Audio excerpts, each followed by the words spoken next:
18. Vou pedir para o tecladista me ajudar.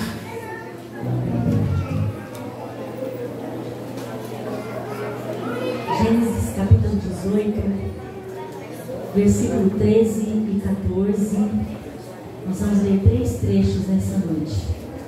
Não sei qual é o costume da igreja, se for de ler sentado, podem sentar demais. Se for de ler em pé, pode ficar em pé, amém? Gênesis capítulo 18, versículo 13 e 14. Nós vamos ler 3 textos bíblicos nessa noite. E disse o Senhor a Abraão: por que se riu Sara, dizendo: na verdade gerarei eu ainda havendo já envelhecido? Haveria coisa alguma difícil ao Senhor? Haveria coisa alguma difícil ao Senhor? Ao tempo determinado tornarei a ti por este tempo da vida, e Sara terá um filho. Diga comigo: terá um filho. Abra sua Bíblia comigo em Lucas capítulo 1, versículo 35, 36 e 37. Lucas capítulo 1, versículo 35, 36 e 37.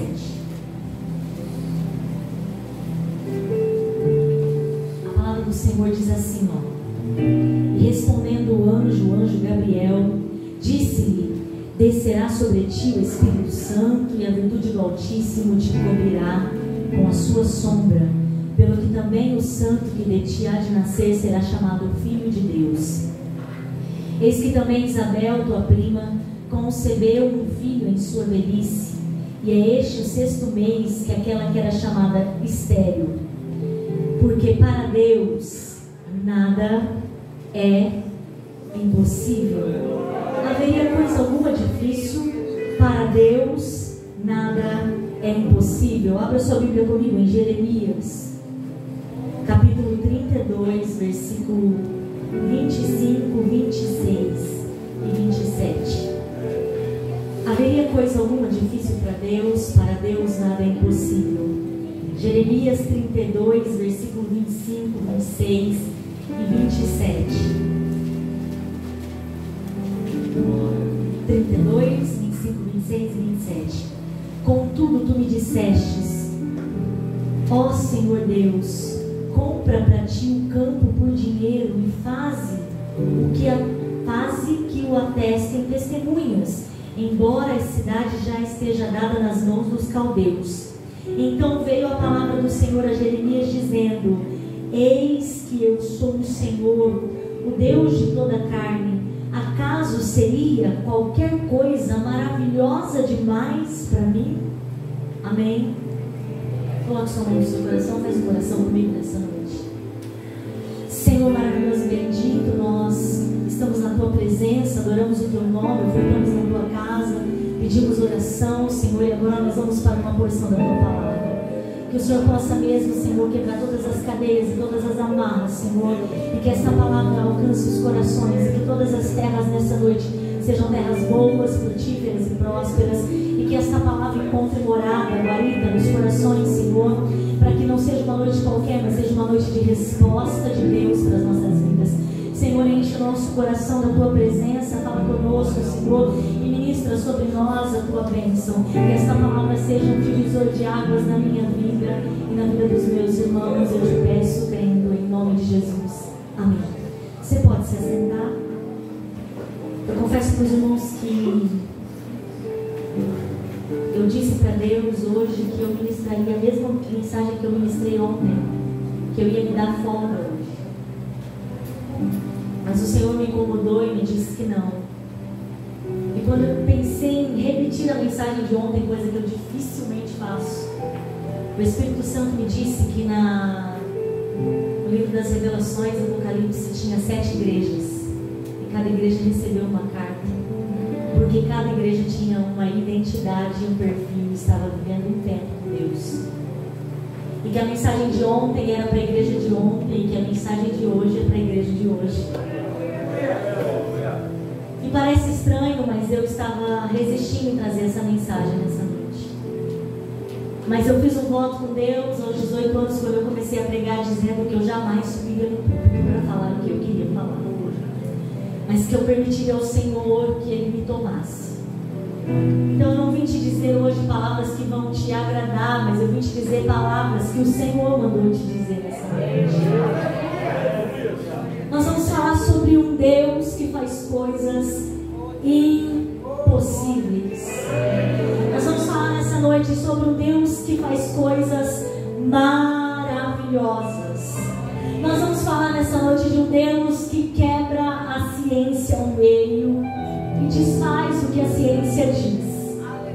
Nós vamos falar nessa noite de um Deus que pega aquilo que não tem e faz ter a partir do poder da sua palavra. Nós vamos falar nessa noite de um Deus que não está de olho no tempo, porque Ele é o próprio tempo. A Bíblia diz que Ele é alfa, começo e ômega, fim das coisas.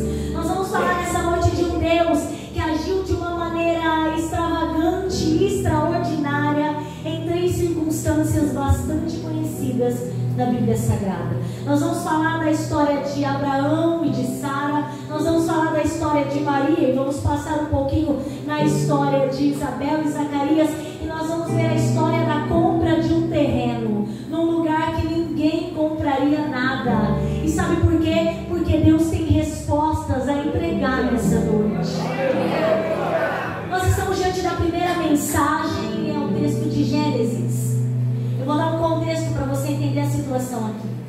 Havia um casal que recebeu uma promessa de Deus de gerações, mas era um casal que não tinha filhos. Abraão e Sara, nem esse era o nome deles. O nome foi transformado, foi trocado, foi mudado. E Sara, na ânsia de cumprir a promessa de Deus, ela vai se precipitar e vai fazer com que seu esposo se deite com a egípcia Agar. E Agar vai gerar um filho chamado Ismael. Ismael chega aos 13 anos de idade. E a Bíblia vai dizer que Abraão tinha 99 anos nessa época. E Deus manda Abraão circuncidar todo mundo da casa. Abraão circuncida todo mundo da casa. E depois desse ato, Deus então vai mandar 3 hóspedes lá na casa de Abraão. Abraão está sentado na porta da sua tenda e de repente ele avista chegando 3 varões. Quando ele vê aqueles 3 varões chegando, ele vai de pronto ao encontro deles e vai oferecer a eles água para lavar os pés e vai oferecer a eles comida. Era de bom tom as pessoas daquela época serem hospitaleiras. Isso também é relatado em Hebreus, que vai dizer que muitos, não sabendo, hospedaram anjos de Deus. Abraão estava recebendo uma visita para lá de comum. Ele estava recebendo varões de Deus. E ele então vai preparar tudo. Ele sai de perto daqueles homens, deixa eles ali, homens/anjos, deixa eles ali e vai então buscar água. Avisa a Sara que é para fazer bolos de farinha. E ele também vai pegar uma vitela tenra, boa, e vai preparar para aqueles homens/anjos. E aí ele volta e aqueles homens estão embaixo dos carvalhais do Manre, que é onde Abraão morava. Imagine você que eles agora estão com seus pés lavados e eles se alimentam. E agora eles vão fazer uma pergunta ao Abraão: onde está Sara, a sua esposa? A Sara estava na tenda e a tenda ficava atrás do carvalhal. Tudo isso está dito aqui no livro de Gênesis capítulo 18. E Sara está lá dentro da tenda. E então haverá uma palavra liberada sobre Abraão. Por que eles perguntam acerca de Sara? Porque Abraão e Sara eram um. E Deus tem prazer em abençoar o casal. Aquilo que Deus faria não seria só na vida de Sara, seria na vida de Sara e na vida de Abraão. Deus me toma para te dizer nessa noite que Deus está entrando com providência em casamentos nessa noite.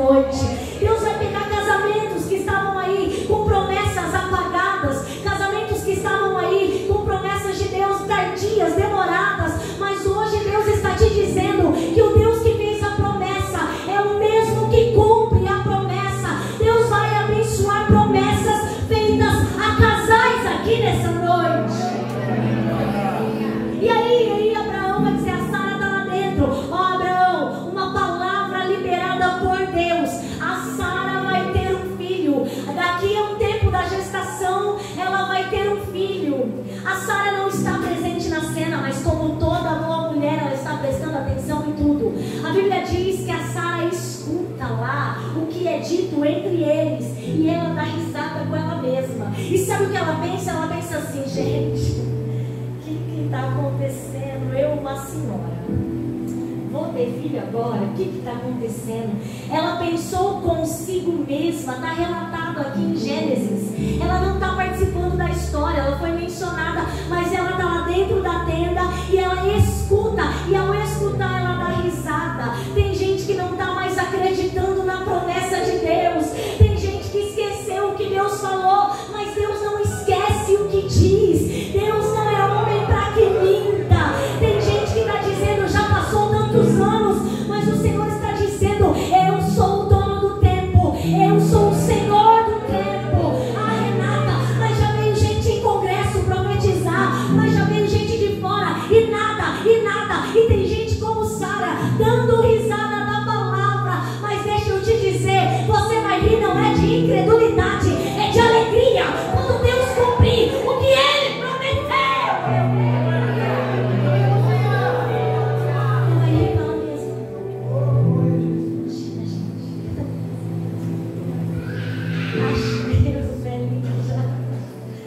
E aí o que é que vai acontecer? Eu quero ler esse texto com você, 18, capítulo de Gênesis 18, 12. Assim, pois, riu-se Sara consigo. Ela riu para ela mesma, dizendo: terei ainda deleite depois de haver envelhecido, sendo também o meu Senhor já velho. Sabe o que Sara está dizendo? Acha, gente, já passou um tempo. Se Deus tivesse que fazer, Ele já tinha feito. Não passou o tempo. Oh, eu recebo graça de Deus para te dizer: não passou o tempo. Deus vai fazer. Você vai se alegrar. Você vai ver o menino crescer, o projeto andar. Você vai ver Deus trabalhar. Não passou o tempo. Deus te trouxe neste culto para te lembrar que o Deus da promessa é o Deus que cumpre a promessa. E aí, Renata, e aí que disse o Senhor a Abraão: ô Abraão, o que é isso? A Sara riu lá, Abraão. Ô Abraão, a Sara riu, dizendo que não era mais tempo, que vocês estão velhos, Abraão. Haveria coisa alguma difícil ao Senhor. É interessante que o autor do livro de Gênesis, ele vai fazer uma pequena menção para que o leitor mais desavisado, talvez pegando este capítulo pela primeira vez, sem conhecer a história de Abraão, saiba o contexto da história. Ele vai dizer assim, ó, que Abraão e Sara eram avançados em idade. Ele está nos dizendo que biologicamente era impossível Abraão e Sara terem filho. Por quê? Porque eles já eram velhos. Biologicamente não daria para Sara e Abraão terem filhos, porque os dois tinham problema, a idade avançada. Mas aí ele agrava um pouco mais para nós leitores entendermos que não era só um empecilho a idade, havia um outro empecilho. A Sara já não tinha mais o costume das mulheres. Biologicamente é impossível Sara e Abraão serem pais. Por quê? Porque com o passar do tempo, me perdoem a expressão, mas ela é biológica. Com o passar do tempo, o homem produz menos gametas. Eu vou falar assim para ficar mais bonito. Eles diminuem. Há um hormônio masculino chamado testosterona que cai, que tem uma queda brusca. Então, biologicamente, Abraão até poderia sim, mas era muito mais difícil. Para Sara era impossível. Quando as mulheres deixam de ter seu ciclo, elas deixam de liberar óvulos, e os óvulos são fecundados pelo espermatozoide. Você está me contando o que, Renata? Eu estou te contando que pela ciência era impossível, biologicamente impossível. No tempo havia passado a hora, mas quem é que disse que Deus respeita o tempo? Ele é o tempo. Eu vim te dizer que não passou a hora. Eu vim te dizer que parece impossível. Eu vim te dizer que todo mundo olha e diz não vai dar, mas ele diz eu estou fazendo uma promessa.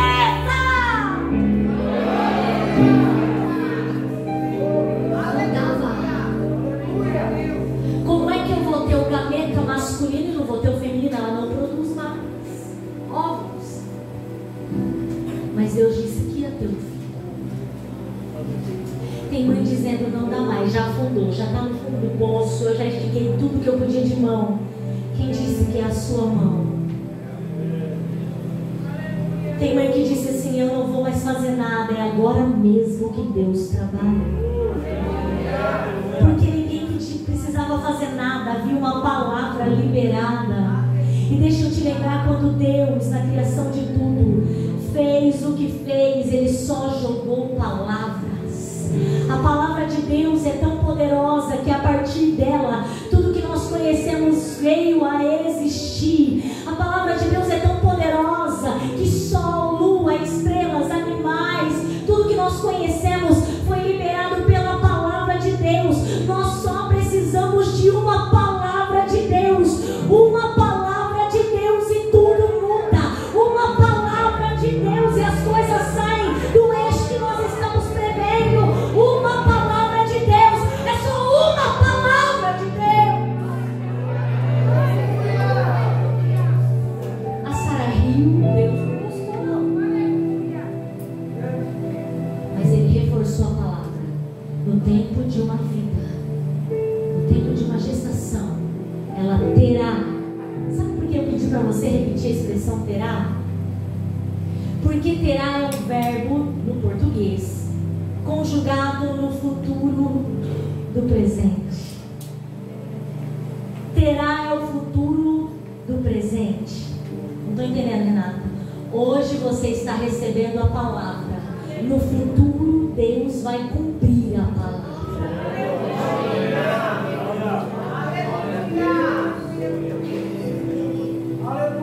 Aí eu quero esmiuçar com você o haveria, coisa alguma difícil ao Senhor.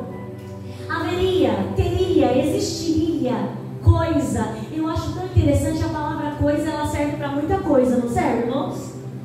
O que a gente fala? Pega ali aquela coisa. Eu vou te falar uma coisa, hein? Vixe, a coisa está complicada. Nossa, que coisa bonita de se dizer. A palavra coisa no português é uma palavra ótima. Você coloca ela em qualquer situação, contexto, dá para entender, não dá para entender? Então, coisa aqui é um generalizador. O que é que Deus estava dizendo? Ele estava dizendo que não tem nada. Qualquer coisa que você imaginar, Ele pode fazer. Renata, Ele cura câncer, cura. Ele cura AIDS, cura. Ele cura depressão, cura. Ele cura síndrome do pânico, cura. Ele mexe na parte financeira, Ele mexe. Renata, Ele abre a mão de mulher estéril, Ele abre. Ele mexe na bolsa de valores, Ele mexe. Ele trabalha na justiça, Ele trabalha. Não tem nada, nada, nada, nada. Não tem nada que Ele não possa fazer. Ele mexe no tempo, Ele fala sobre lua, Ele é Deus. Coisa era para generalizar, não tem nada que Ele não possa fazer. Haveria coisa, qualquer coisa difícil. Você sabe o que significa a palavra difícil? É o antônimo de fácil. É o oposto de fácil.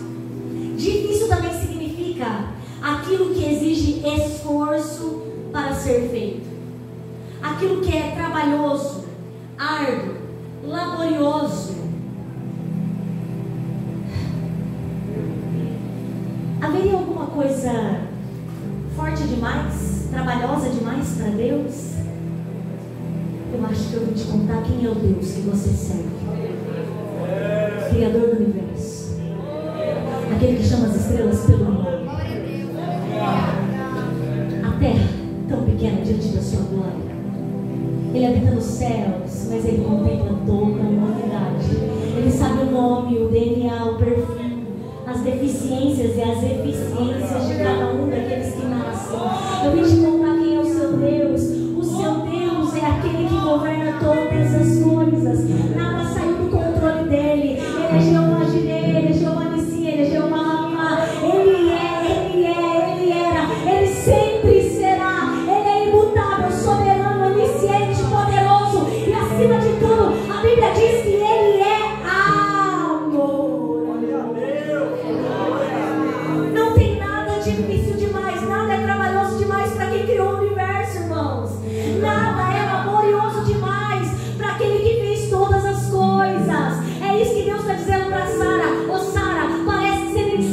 foi que te chamou. Ô Abraão, parece que você nem sabe quem foi que te chamou. Ô crente, parece que você nem sabe quem foi que te chamou. Foi o Deus de Israel.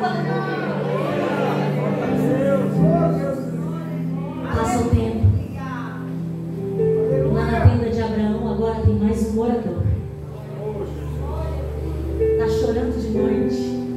E a Sara deve estar rindo. E agora não é mais consigo mesmo. É para todo mundo saber que aquele que começou a boa obra é fiel para terminar. No seu tempo e na sua hora, como nós cantamos. Esse é o primeiro contexto que eu queria te falar sobre o impossível. Quantos estão comigo? Diga amém. Agora nós vamos viajar para o Novo Testamento. Nós vamos lá para o Evangelho segundo escreveu o médico Lucas. E aí Lucas vai contar duas histórias bastante interessantes que se entrelaçam. Nós estamos no capítulo 1 do Evangelho segundo escreveu Lucas. E ele começa contando a história, só ele conta essa história do nascimento de João Batista. Ele vai contar para nós que haviam duas pessoas muito crentes, irrepreensíveis nos mandamentos, que cumpriam as leis do Senhor, pessoas crentes, sabidônias, pessoas que você olha e fala assim, essas pessoas são de Deus. E o mais interessante é que Lucas vai relatar que eles viviam uma vida santa perante o Senhor. Não era uma vida de aparência, era uma vida de essência. Zacarias e Isabel não viviam bonito para os outros verem. Zacarias e Isabel viviam perante o Senhor uma vida irrepreensível. Eles não se importavam se iam dizer deles, eles se importavam com aquilo que Deus pensava. E perante Deus eles eram irrepreensíveis, ao nosso ver muito merecedores da bênção. Mas os anos se passam e Isabel é estéril e agora os dois estão velhos. E aí o anjo Gabriel vai falar com Zacarias. Ele vai descer e vai trazer uma novidade para Zacarias. Zacarias, a sua mulher vai gerar um menino. O nome dele será João, ele será grande, ele preparará o caminho, ele vai preparar um povo forte. Agora eu entendi lendo a Bíblia que muitos dos discípulos de João, aqueles que andaram com João, foram preparados com João para andar com Jesus. E aí Zacarias recebe essa promessa, e aí ele pergunta, como é que vai acontecer esse negócio? Mas não é para entender como vai acontecer, como Manoel, o pai de Sansão, queria saber como criar o menino. É porque ele não está vendo por onde. Os olhos dele não contemplam como é que vai acontecer se a mulher está diagnosticada já como estéril. Ela não é só velha, ela é velha e estéril. Ele não sabe como vai acontecer. E então agora ele pergunta para o anjo como é que vai acontecer isso. E sabe o que o anjo vai dizer para ele? Meu filho, você sabe quem está falando com você? Eu sou Gabriel, eu assisto diante do Senhor. Por que Gabriel teve que falar quem era? Gabriel teve que dizer, meu filho, eu não sou da terra não, eu não sou desse estágio aqui não, eu moro lá em cima, eu vejo Deus como Ele é, eu sei quem está fazendo a promessa. Eu não sou Gabriel, mas eu conheço Deus que está fazendo a promessa nessa noite. Eu assisto diante de Deus.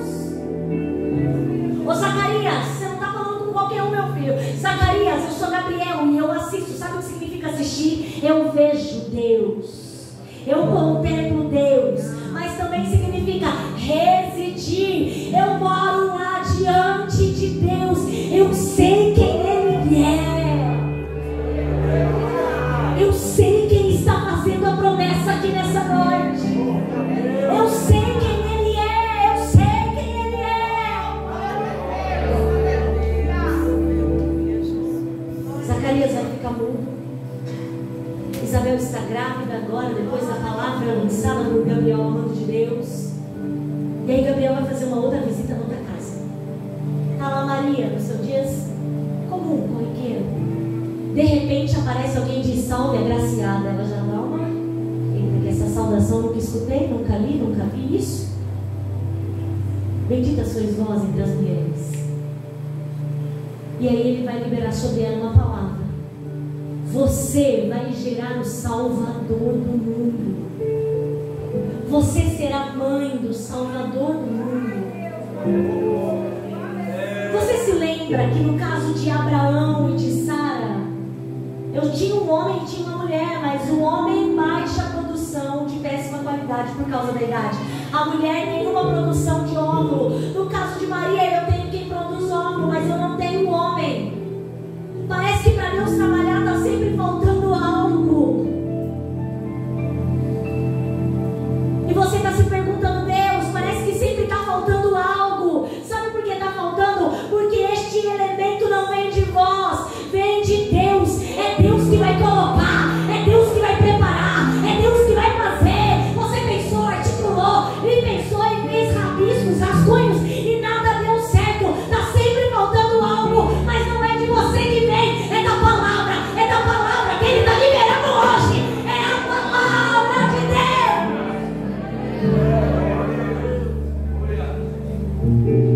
E disse Maria ao anjo, como se fará isso que eu não conheço o varão? Mas Maria não estava perguntando com incredulidade, ela queria entender o processo. Diferente de Zacarias incrédulo, Maria queria entender o processo. Eu estou aqui, estou disposta, mas então, né? É mulher, né, irmãos? Mulher, nós quer o quê? Nós quer detalhe das coisas, né, irmãos? Nós vamos fazer uma festa do quê? Que horas? Que roupa que é para ir? As crianças vão, o marido vai ficar em casa? Como vai ser? Maria sendo mulher. Tem que levar alguma coisa para comer, que os crentes já pensam nisso, né, irmãos? Vai levar o que para comer? Vai ter lá glória. Então Maria quer entender o processo. E aí o anjo vai trazer sobre ela um texto que está acompanhando o meu ano de 2023. Eu estou em Lucas capítulo 1, versículo 35. E respondendo o anjo disse-lhe: descerá sobre ti o Espírito Santo, e a virtude do Altíssimo te cobrirá com a sua sombra, pelo que também o santo que de ti há de nascer será chamado Filho de Deus. Ô Maria, entenda uma coisa, não é você que faz, é o Espírito Santo que desce sobre a tua vida. É a virtude do Altíssimo que te cobre. Não é você que vai fazer. Você sabe o que significa virtude? Virtude é capacitação para realizar algo. Não é Maria que vai fazer, é o Espírito Santo que vai trabalhar nela, que vai gerar nela o Salvador do mundo. Não é você, é o Espírito Santo trabalhando em você. Aí ele vai contar para ela uma novidade. Não tinha WhatsApp, irmãos, não tinha celular, não tinha e-mail. Ele vai contar, sabe Isabel, a tua parente? A Isabel, a tua parente que era estéril. Ei, a Isabel está grávida de 6 meses. Haveria coisa impossível para Deus. Não há nada impossível para Deus. Não há nada impossível para Deus. Não há nada impossível para Deus. Quem está dizendo isso? Gabriel. Quem é Gabriel? Aquele que mora diante de nós. É alguém que conhece Deus.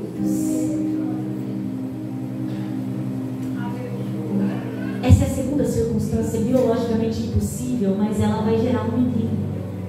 Ele vai nascer, ele vai morrer na cruz do Calvário e vai salvar a minha, a sua vida. Amém? Última história dessa noite. Eu tenho tempo, pastor? Nós vamos agora para a última situação quase que impossível nessa noite. Quantos estão comigo? Diga amém. Amém. Jeremias.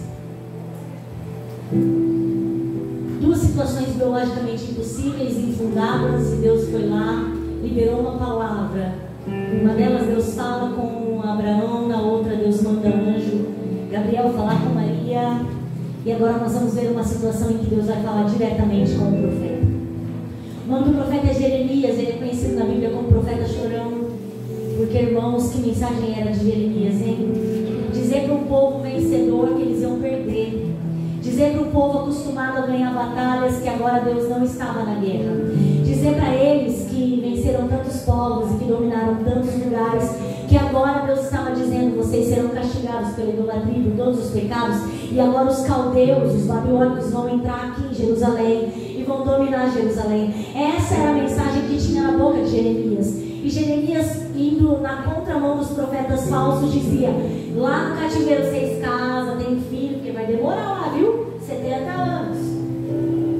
E aí Jeremias é preso por falar a verdade. E lá no cárcere, lá na casa do rei Zedequias, Jeremias está preso e vem uma palavra de Deus para ele. Porque não importa a circunstância estamos, Deus sempre fala conosco.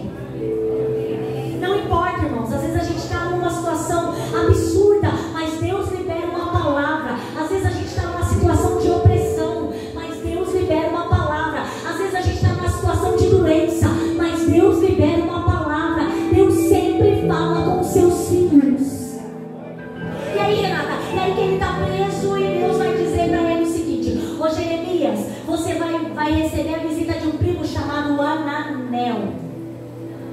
Vou falar o nome certo, que é um nome difícil, mas Ananel, tá certinho. O seu primo vai vir te oferecer um terreno, um campo, uma verdade aqui, um lugar. Aqui.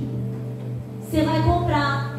Você vai guardar as escrituras dentro de um vaso, a aberta e a selada. Vai comprar e vai guardar. Não tem lógica o que Deus está falando. Por que não tem lógica, Renata? Deixa eu te dizer como é que está Jerusalém. Sitiada, cercada pelo exército da Babilônia. Muros cercados, ninguém sai, ninguém entra. Todo mundo padecendo lá dentro.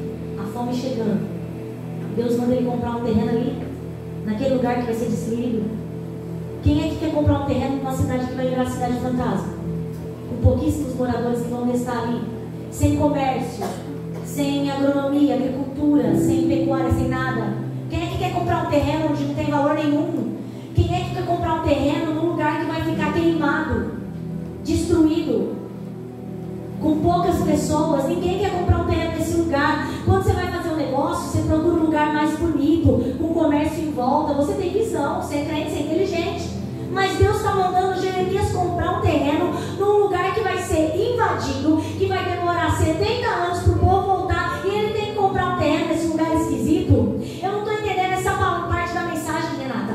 Deus está dizendo para a gente aqui nessa noite que Ele vai mandar você investir em coisas que aparentemente não tem valor, mas ouça a voz do Senhor, porque quem ouve a Deus não se arrepende, porque quem ouve a voz do Senhor só faz aquilo que é correto, porque boa, perfeita e agradável é a vontade de Deus. Deus vai mandar você investir em pessoas que ninguém dá valor, mas é Deus mandando e você vai obedecer. Deus acaba de falar com Jeremias. Olha o primo dele chegando lá na cadeia. Ele está preso, irmãos. Cadeia. Puxou cadeia, Jeremias. O primo dele chega e fala: ó, Jeremias, vamos vender isso aqui, você quer comprar? Ele fala: eita Deus. Se Deus falou, Ele cumpre, irmãos. Se Ele dá o direcionamento, Ele abre o caminho. Se Ele mostra em sonho, Deus está falando com o crente aqui nessa noite. Pode investir porque é de Deus. E aí ele diz assim: eu quero comprar, eu vou comprar por 17 ciclos de prata. Como Jeremias tinha dinheiro, eu não sei. Está preso? A pão e água, não sei quanto tem. Mas Deus provê, igreja. Deus proverá muitas coisas. Deus proverá. Você não tem, mas o Senhor proverá. E aí, Renata, e aí que ele compra, mas ele não compra escondido, ele compra na frente de todo mundo que estava lá diante da prisão. A Bíblia vai dizer que ele chama Baruque para guardar a escritura em vaso. E fala assim, ó, guarda-as fechada e a aberta dentro do vaso. O que Jeremias está fazendo, Renata? Um passo de fé, acreditando naquilo que ele profetizava. Ele dizia que seriam 70 anos de cativeiro, mas Deus também falava através de Jeremias que quando ele visitasse o seu povo, ele traria toda a nação de volta. É preciso acreditar naquilo que o Senhor entrega. É preciso acreditar na palavra que é liberada neste altar. É preciso crer naquilo que o Senhor libera nesta casa. É preciso crer, igreja. O que Jeremias estava fazendo? Eu tenho certeza que aquele que me mandou comprar o terreno é o que vai fazer essas terras voltarem a produzir. Sabe o que é fé? Fé é o que eu vi num moço, num testemunho, num podcast. Hoje ele é um pregador, prega lá para o norte do país, prega também no centro-oeste de Goiânia. Ele disse assim, ó: quando eu era menino, começando a trabalhar, Deus usou muitas pessoas para dizer que eu ia viajar de avião e que eu ia pregar no Brasil. O que ele fez? Juntou todos os dinheiros que tinha e comprou uma mala excelente. Aleluia. Hoje ele viaja em todos os lugares do Brasil. Fé é você receber uma palavra de Deus, sabendo que é de Deus, analisando pelas Escrituras, entendendo Deus Todo-Poderoso, e você dar o primeiro passo. O nome disso é fé. Foi o que Jeremias fez. Eu creio no que eu estou pregando. Jeremias cria que Deus traria de volta todo o povo de Judá para a sua cidade. Jeremias acreditava que depois do tempo de aprendizagem do cativeiro, eles voltariam. Ei, você precisa pedir a Deus mais fé. Faz como o pai daquele menino e diz: ajuda-me na minha incredulidade. Porque existe uma coisa que não agrada a Deus: é a falta de fé. Sem fé é impossível. É impossível o que, igreja? Então Jeremias acreditou que Deus era poderoso para fazer cumprir até as boas palavras. Ele compra o terreno, guarda um vaso de ouro na frente de todo mundo para ver que ele está crendo naquilo que Deus está falando. Mas depois ele vai dar uma orada, né? Ele é crente, que nem nós, gente, né? Depois que ele fez isso, ele ora. Está na Bíblia. Esse capítulo aqui que nós lemos, eu já estou encerrando. E aí ele vai exaltar a Deus, vai dizer que Deus é maravilhoso, que Deus criou todas as coisas, que Deus tirou o povo do Egito, que Deus fez maravilhas, que Deus fez proezas. E aí ele vai dizer: Senhor, mas o Senhor me mandou comprar um terreno. Nós lemos aqui, ó, Jeremias capítulo 32, versículo 35. Contudo, tu me dissestes, ó Senhor Deus, compra para ti o campo por dinheiro e faze-o que o atestem testemunhas, embora a cidade esteja já dada na mão dos caldeus. Jeremias está dizendo: Deus, eu obedeço. As circunstâncias dizem não, mas eu dei um passo de fé. Eu obedeço, Deus. Então veio a palavra do Senhor a Jeremias. Depois de um passo de fé, Deus vem para confirmar aquilo que já disse.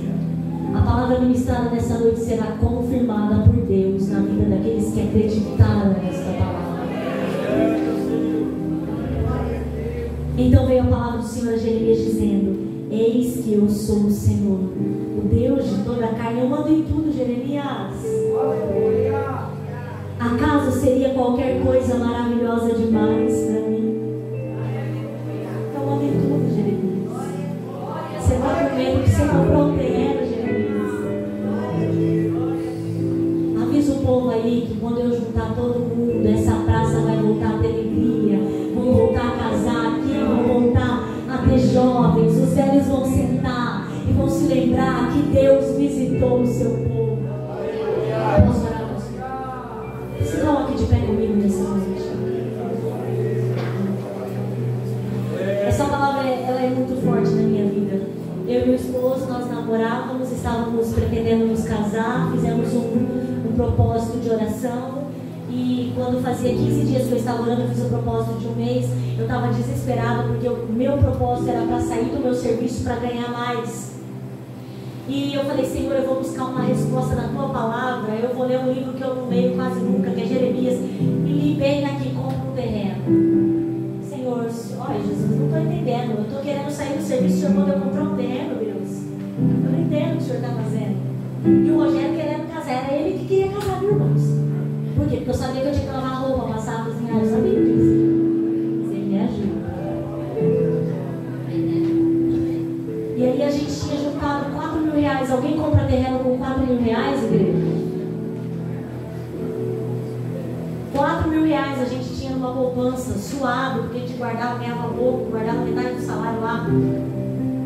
E aí a gente esqueceu da palavra e foi procurar casa para comprar casa, procura, não achamos casa nenhuma. Eu lembrei, falei: Jesus, é para comprar um terreno, é para comprar uma casa. Senhor, mas se 4 mil não compra o terreno, também não constrói, Deus. Mas boa é a palavra do Senhor. E a palavra que Ele lança não volta vazia, antes faz o que apraz a Ele.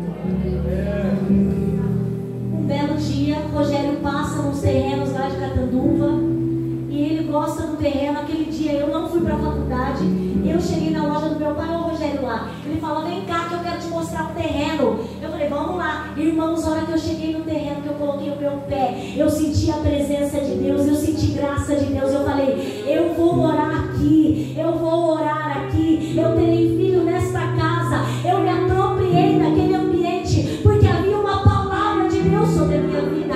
Eu quero te dizer que esta palavra não voltará vazia. Deus é Deus de milagre, Deus é Deus de impossível, Deus é Deus do sobrenatural.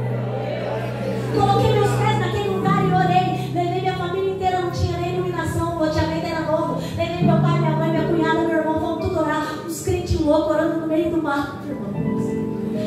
No outro dia, R$4.000 deram entrada na minha casa. Um tempo depois, o Senhor liberou um projeto do governo que chamava Minha Casa Minha Vida. Eu moro lá, irmãos. Eu tive filho lá, irmãos. Eu faço cultos lá, irmãos. Exatamente no lugar onde nós oramos aquela noite. Nós oramos sempre. Haveria alguma coisa impossível para Deus? Não, não há. Quando Deus está no negócio, R$4.000 compra terreno, R$4.000 dá início numa casa. Quando Deus está no negócio, irmão, estéril vira mãe. Quando Deus está no negócio, aquilo que não era passa a ser, aquilo que estava faltando, Deus preenche. Quando Deus está no negócio. Eu quero orar com você, mas nessa noite nós vamos orar num propósito. Nós vamos pedir fé. Amém? Nós vamos pedir fé para que a boa palavra do Senhor se cumpra nas nossas vidas. Feche seus olhos e ore comigo. Senhor bendito e poderoso, a tua palavra foi lançada, foi liberada nessa noite como uma semente aos nossos corações, meu Deus. Senhor, eu gosto demais dessa alusão, porque semente cria raízes, Senhor, e depois brota para fora, Senhor. E toda semente de uma árvore vai crescendo, Senhor, com o passar do tempo. Senhor, que esta palavra não seja esquecida, mas pelo contrário, seja guardada, rememorada, lembrada, Senhor. Todas as vezes que a adversidade bater na porta, Senhor, todas as vezes que a falta bater na porta, Senhor, todas as vezes, Senhor, que as circunstâncias forem contrárias, meu Pai,